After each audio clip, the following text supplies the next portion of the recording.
talk about a man who the world has made a snap judgment about based on one incident and have overlooked all other things he said or did. And that is Thomas. We use the words doubting Thomas. Now, in that statement, doubting Thomas, you have labeled a person for what you feel they are based on something that you have heard in the Bible that happened. But that's not looking at the whole person and who Thomas was and what Thomas did. One thing you need to know about Thomas, he was probably one of the most fierce supporters of Jesus. One of the hardest lovers of Jesus. Jesus became Thomas's all, to the point that nothing else really mattered. You know, we have these people we call Jesus freaks. They're all about Jesus. And sometimes it's so strong that it pushes people off. Well, that's kind of what Thomas was. It was all about Jesus. Now, I used to have a professor say, never make a statement you can't prove or back up. So now I've made some statements about this man. Let's back it up a little bit. And one of the first things that we're going to see about Thomas, let me set the scene for you. The disciples have run away from Judah because they're being threatened with their lives. And they've got a ways away from them. And then Jesus, knowing all things, knew what was going to happen with Lazarus. A messenger comes, they come quickly. Lazarus is about to die. And all his disciples are trying to convince Jesus not to go. These people are trying to kill you. If you go back there, something bad's going to happen. You don't need to go. John 11:15 and 16. I am glad for your sake that I was not there. He was not there when Lazarus became sick and died, that you may believe. Nevertheless, let us go to him. He had already told him he's dead, and the disciple says, well, if he's dead, there's nothing we can do for him. Let's stay here where it's safe. You can build your ministry here and let it grow out from here. Let's not go back to where them Jews are that want to kill you. But Jesus says, let us go. Now, after all the things, then Thomas, who is called the twin, that's what Didymus means, the twin. Then Thomas, who's called the twin, said to his fellow disciples, let us go that we may die with him. You see, he wouldn't even let Jesus go to his death unless he was going to be there with him. It shamed the other disciples, and they went with Jesus. We know the rest of that story. Jesus raises Lazarus from the dead. But of the whole group, who was willing to take that step of faith? It was Thomas. He says, I don't care if it costs me my life. I want to be with Jesus. I want to support him. I want to be part of what he does. Sometimes we can be like the other disciples. It takes that one person to make the decision and step out there before we're willing. We don't want to be that one that makes the decision to do something that could go horribly wrong. You know, a lot of decisions that are made by leaders, the chances are the decision they're making can go horribly wrong. And really bad things can happen. They could be led into a trap. The Pharisees could be waiting on the border for them. But Jesus says, I'm going. And Thomas says, I don't know about the rest of you, but where he goes, that's where I'm going to go. In the next scene, we see Thomas. And they're at a more accurate perception of what the Lord's Supper was like. You see that big white table that they're all sitting at in these fancy chairs and stuff? Yeah, that's a fantasy. That's not how they ate. See, at that time, they thought the best way to eat was by lying down. You ate when you were lying down. Your food digested better when you were lying down. They ate on lounge chairs.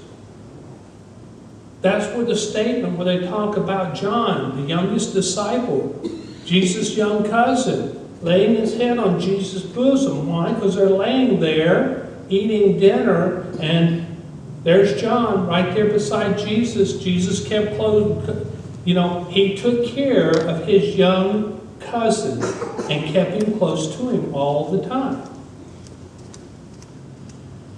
In this, Jesus is trying to bring realization to his disciples, I'm going to die. Purposefully. And they're all going, no, you can't die. We got big plans here. Isn't it something with everybody else? They got plans, and you're messing our plans up, you see. You are supposed to be the leader and the next king of Israel, and we're supposed to be your lieutenants. What do you mean you're going to die? What do you mean you're not going to take on the throne? Jesus is telling them, no, the plan is for me to come and die. At this time, their hearts are starting to crash. Thomas also is coming to the realization, Jesus is going to die. I'm going to lose him.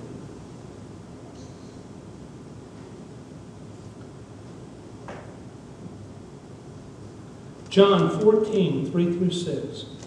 And if I go and prepare a place for you, I will come again and receive you to myself. For where I am, there you may be also.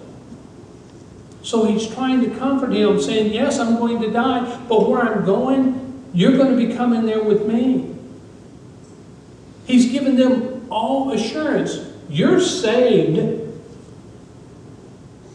You're going to heaven. You've won. A lot of things will have to happen between now and then, but you've won. You're going to heaven. Just because I'm going doesn't mean that you're losing me. You're going to have me on the other side waiting for you. And where I go, you know. And the way you know. He's told them over and over throughout the Scriptures, I go to heaven to my Father. But in sorrow, it's kind of hard. Have you ever lost somebody that really, really means something, and people try to tell you and comfort you, and you don't even hear the words? At that moment, they have no meaning.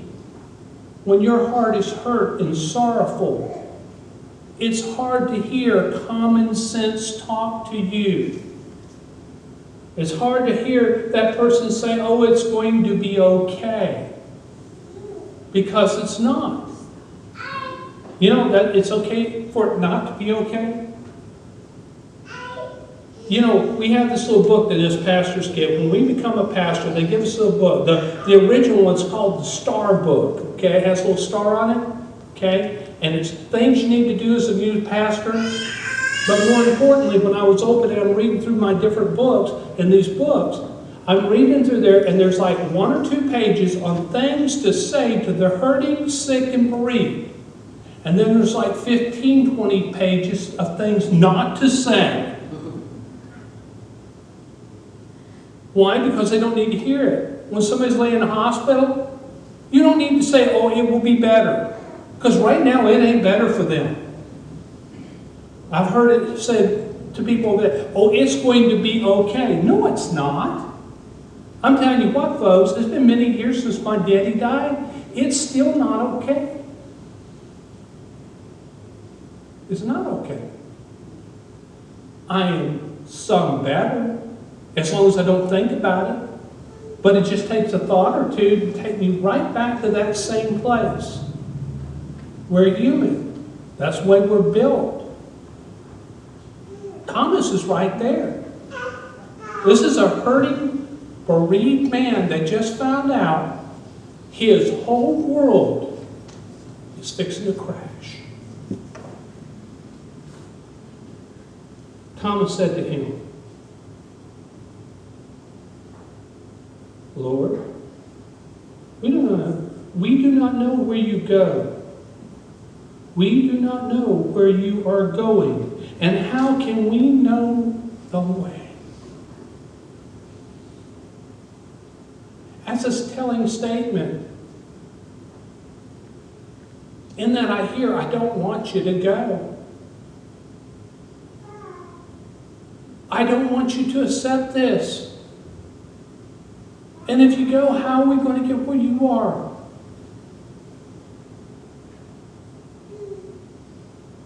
Jesus said to him, I am the way,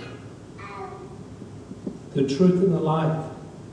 No one comes to the Father except through me. Folks, I could spend hours on that one statement. No one comes to the Father except through me. And what he was saying is, you're already taken care of. He says a little later on, to believe in me is to believe in the Father. As long as you trust me and believe in me, you don't have to worry about the way. You're coming to heaven. Where I'm going, you're going to be there, right there with me. You're going to sit on thrones around me. What else is Jesus trying to say? I love you. I care about you. Later in the statement, he says, I would tell you so much more. But right now, you can't handle it. Isn't that true? When we're in the depths of grief, can we handle a lot of instructions? That's not the time. And that's where they were. This next thing I'm going to show you is where he got the name Doubting Thomas. But what I'm saying is it should be labeled Doubting Disciples. Because guess what? All the rest of the disciples did the same thing. Peter went to the tomb, saw the empty grave. He still didn't believe. The women believed. Why? They saw the angel. And Mary saw Jesus. But the disciples didn't believe. They were still scared. They were still locked in a room, so nobody could get to them. And the Lord appeared to them. All except Thomas. We don't even know why Thomas wasn't there. We don't know if maybe he'd gone out to get lunch. But I got a question for you. Could it have been purposeful? Could the Lord have done that for a reason? And I would say he knows all things. He knew Thomas wasn't going to be there. And he shows himself to the disciples and he proves he's real by eating honey. They got him to eat. Why? That was proof that he was a real being. Ghosts don't eat, do they? Well, if you've seen Ghostbusters, you know, the green guy, he it didn't go very well, but he was proving he was real to the disciples. They needed that because they couldn't believe. You know why? Because they saw him die on the cross. They saw the blood. Thomas wasn't there when this happened.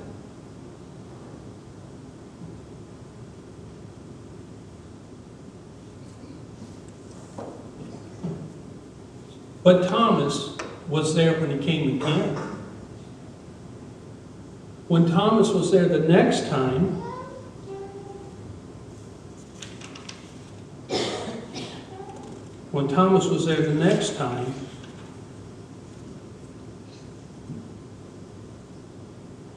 he saw the holes in the hands. Notice he asked about the holes in the hands and the cut in the side, because he was there when the nails were driven in. He was there when he was pierced. He knew what the body looked like. He was there when it was taken down off the cross and carried away, before they fled in fear that they were next. Thomas said, I'm not going to believe unless I put my fingers in the hole in his hand and I touch his side. I'm not going to believe. So Jesus did the miraculous thing, and he showed up again. He said, Thomas, come here. Thomas, the one I love. The one that loves me. Here. Put your finger here. Put your finger here. And the words of Thomas were so precious. My Lord and my God. He believed in him before. But sorrow and grief can wipe out the most rational mind. It can take away years of education and training and understanding.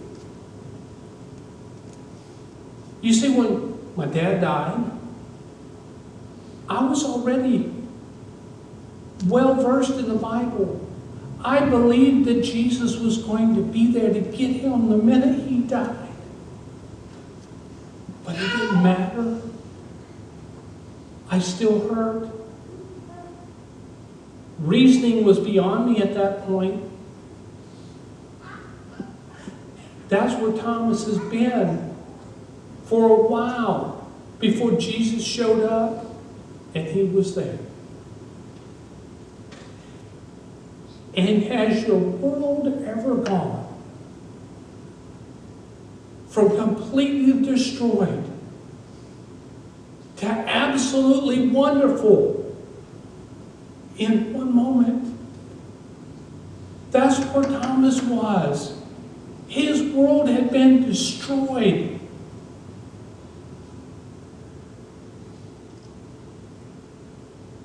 But you know what? Jesus can make it right. He can make it right. Jesus ascends to heaven, and Thomas has to go on with his life. But Jesus told him what he wanted him to do. Thomas, disciples, I want you to carry the word of me to all the world.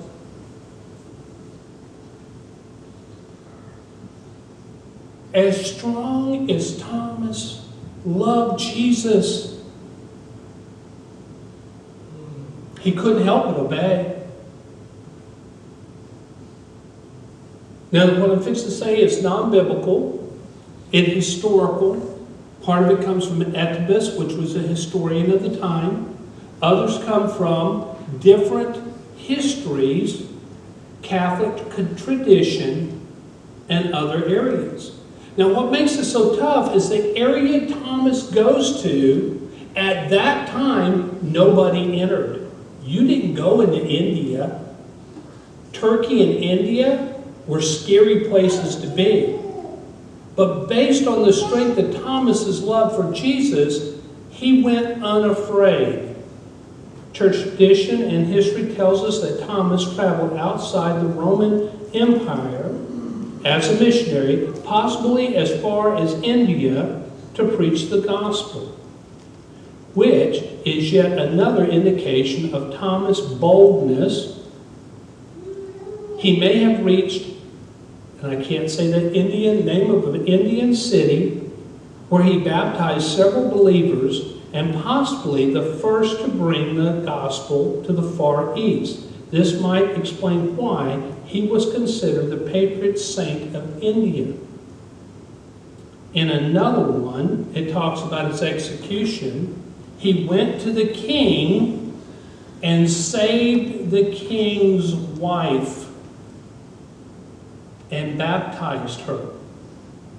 In India, now let me explain the difference.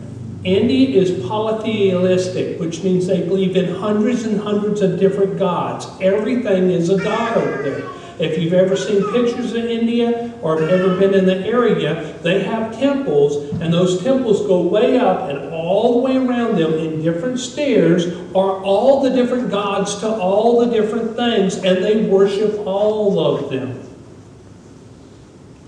Here man comes and says, all that stuff that you believe in is meaningless. There's only one God, and He's in heaven. And you can't see Him. They've spent their whole lives worshiping all these little deities that they can go to and see and put things down on the altar for. This was very, very hard for them. Not very much is known about the method of Thomas' execution, but that it may be due to the fact that he was a missionary in a faraway India. Church tradition says that while he established the church there, he was stabbed with a, doesn't say it, but in another place, a broad spear. That's why the symbol for Thomas is normally seen of him standing there holding a spear. And he died from the wound. Thomas, the one called Doubting Thomas, wasn't so doubting that he wasn't going to give it all for Jesus. He showed his love for Jesus from day one. He was there in the beginning. He was part of the 12. He was there during all the different miracles, the giving sight to the blind and the different things that happened. That built his strength to a point that when it come time to make a decision, will I go and do what Jesus asked me to do? Do I have the strength to do that? Well, in Thomas' case, it was yes. Did it happen suddenly? No. Thomas built his strength up over a life of serving Jesus Christ. Over pain, over sorrow, over joy, he got ready for his mission that would eventually cost him his life. But I don't think Thomas, name of Doubting Thomas, really represents the man who Jesus chose. The man that stood up when nobody else would and said, even if we die, let's go with him. Father, thank you for the time that you've given us just to look into this precious disciple's past and the parts of his life that have made such an impact. The impact that he has made on the Far East over this time. He's known as the one to bring Jesus to that whole area. Father, he wasn't a doubting person. Did he doubt? All Christians doubt. We all do. We all have those moments when we question our salvation and the things that we do and the things that others do. That's part of being human. That's part of our fallen condition. But in Thomas' case, wasn't the most elaborate. He didn't write book after book like Paul. But he proved who and what he was by his actions. Father, he is a wonderful example of how we should be. That even though that we doubt, that we can turn that doubt into belief, into action. That we can support, we can encourage, we can love, we can be charitable. Sometimes it hurts when these things happen. Sometimes our pain can cause us grief. But God says, if you suffer grief and pain and sorrow for my name, great is your reward in heaven. Thomas got a lot of rewards because he believed in Jesus beyond all. Father, let us have that type of faith as we go forth into the world. In Jesus Christ's name, amen. For those of you that have joined us on social media, we thank you for being here with us. For those of our members who are at home, I hope you enjoyed what has been presented today, and I hope it's touched your heart. Thank you for being here at Frontenac Baptist Church in Cocoa, Florida. I'm Pastor Bill McInnish, and we appreciate you joining us.